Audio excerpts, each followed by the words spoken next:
I truly believe that attraction is predicated on fertility, virility, and in fact, the thing that you want, the thing that you're desiring in the opposite sex is easy to acquire and is supposed to be simple. I'm gonna lean into this premise, into this theory for the continuation of the video, but begin, as I always begin, with a map to kind of detail out my thinking here. So, signaling fertility, how semen retention actually creates female attraction in the first place, beginning with the human mating season. Now, it is documented that most of the animal kingdom will have a specific period in their life cycle in which they dedicated to procreation. Human beings seem to be always in that season. There isn't a time after adolescence where men and women are taking conscious periods of abstinence in order to, what would you say, strengthen that season when they are trying to procreate and try to have children. And I think the understanding of that may lead to the reasons why you're not getting the kind of mates that you would like to um, in comparison to the mating season. So, first of all, it would appear to the body that it is always in a season of mating due to the prevalence of promiscuity and porn. I've always made the argument that the nervous system doesn't know the difference between a physical or a virtual orgasm, meaning that if you're watching illicit material online and you are giving your body the sensory feedback, the dopamine neurochemical through masturbation and orgasm, through PMO, it is believing that it is procreating, that it has been successful in impregnating a woman, and what are going to be the physiological ramifications of experiencing that multiple times a week, multiple times in a day for some men. Because man in Western culture has not experienced a long bout of abstinence, he has not experienced the innate powers of attraction the body is capable of. I always make the argument that if you, a large majority of men have never had to, just that experience a long stint of not experience the dopamine cycle of, watching pornography and, ejaculating, masturbating to pornography and getting in that horrible feedback cycle. You're not experiencing the benefit that comes when you're not in that cycle and you're not addicted to that material. And I like to coin this, or I have coined this, the biological wingman, or at least I haven't seen anybody else coin it. And it's activated once it experiences a long bout of abstinence that will make it, which will make procreation more likely.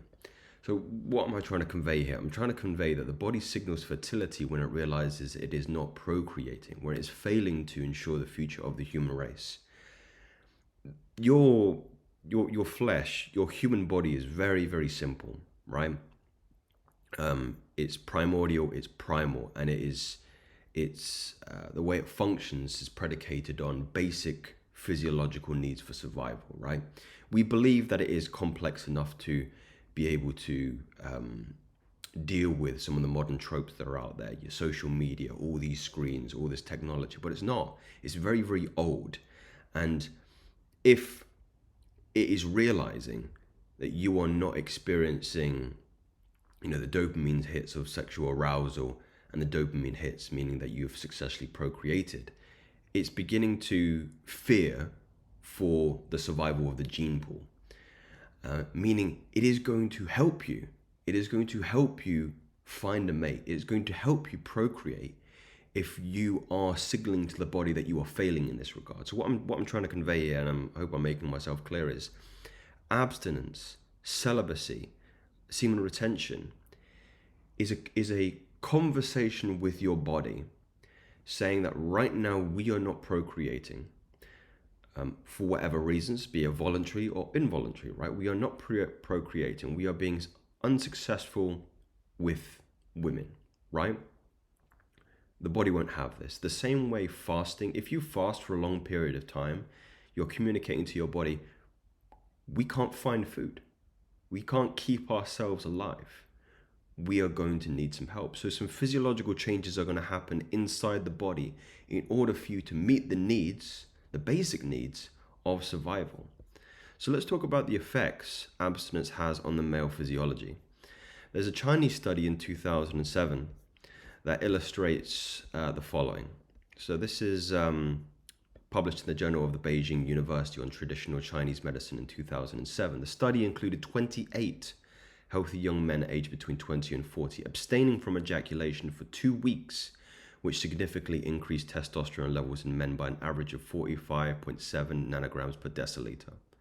And this was a statistically significant, not an insignificant increase in that testosterone, right?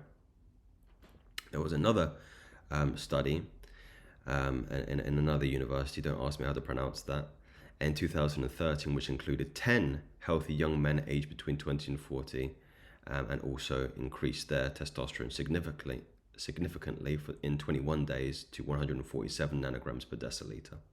So this is an increase beyond the baseline that they came into.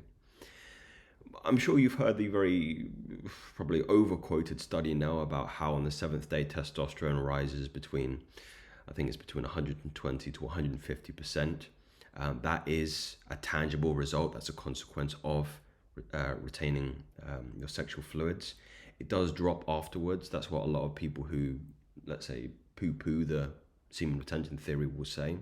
And what they don't realize is that it actually has an impact on your androgen receptors as well. And your androgen receptors are responsible for the permeation of free-base testosterone and the expression of free-base testosterone, meaning that if you have more androgen receptors, your body gets more efficient at using testosterone.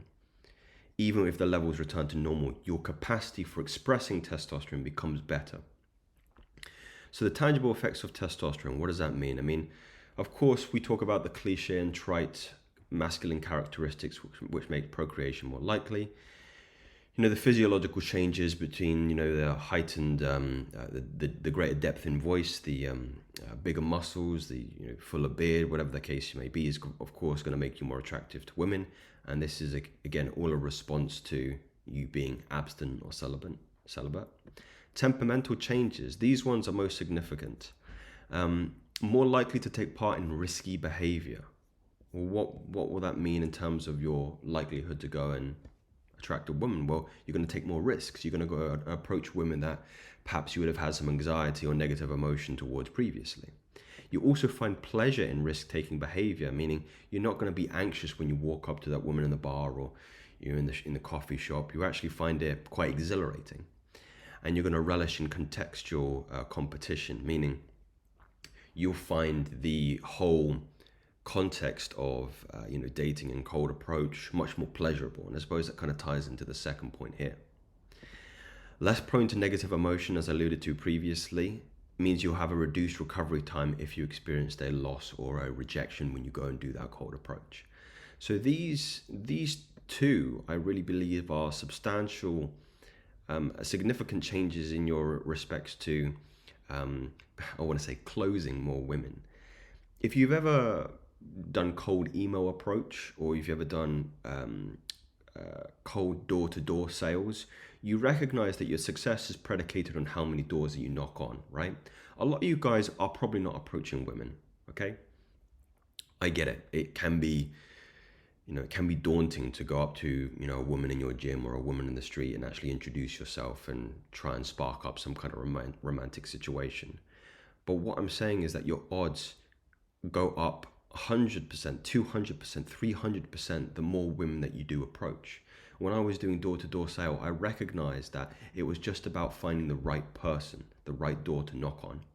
It's not a consequence of, okay, I'm not supposed to close every single door that I knock on. I'm just supposed to get the numbers in. And that's the same for when you're approaching women, is that the more women that you approach, the more likely it is that you will go on a date with somebody or get a number. And then you'll get better at that skill and your percentages will go up even higher. And if you've got temperamental neurological changes that are making you more resilient to that, you're going to do far better. Let's talk about pheromones, the ones that you guys are obsessed in. Androsterone is only secreted in 10% of men. This is a pheromone that is real. It's only secreted in 10% of men, as far as science can tell. My reasoning behind that is 90% of men are always in some form of promiscuity, procreation, porn watching cycle, which means that they are not secreting this this pheromone. I don't know that as proof, as scientific proof. I think it would be an interesting study to see if continence, sexual continence and abstinence, has an increased likelihood in the individuals secreting this kind of pheromone. And also fertility rules. As I prefaced, I really believe that attraction is just predicated on fertility and virility. Meaning if you've got more sperm, you're more fertile, you're more likely to be successful when you procreate. And when women are looking for partners on a very basic and primordial level, they're looking for somebody who can bear children or who can give them children and they can bear children. You're not bearing children. And that is what I believe really creates that tangible, attraction. At least a significant portion. I mean, you've got the logical elements of attraction, of course, in terms of what the man does for his reputation, what his job, his business is like. Sure, I get that. But another 50% is emotional. It's intuitional. It's predicated on family and children and health. And I really believe that if you, as well as all these other things, are taken into account, that you're eating good, you're exercising, you're being healthy, those are innate markers of how you can signal attraction to your mate, and her to respond to you in a way that says, this man is Virai, who's going to be able to bear me. I keep saying bear me. He's going to be able to give me children that I can bear. But like I always say, gentlemen, these are just theories I have.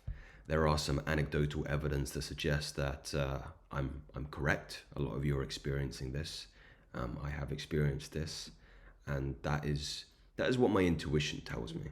Really, it's supposed to be simple. It's not supposed to be this complex equation that none of you can solve.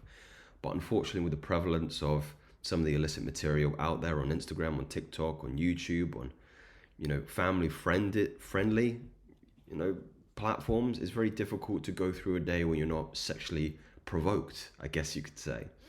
Meaning that you're more likely to go down the slippery slope of engaging in illicit material online and tricking your body into thinking that it's in a stage of procreation, rather than what its reality is. You're maybe living alone, you don't have a girlfriend, you don't have a wife, you're living with your parents, and you don't have a good job, maybe you're unemployed, but you still, again, can trick your body because you have these things available to tell your body otherwise. Actually, no, you are successful because you're experiencing dopamine, you're experiencing orgasm, so you're actually procreating. And it's actually hurtful. It's coddling you. It's making you weaker, thinking that you have something when you don't have it.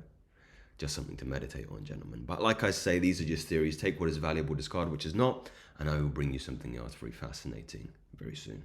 Take care.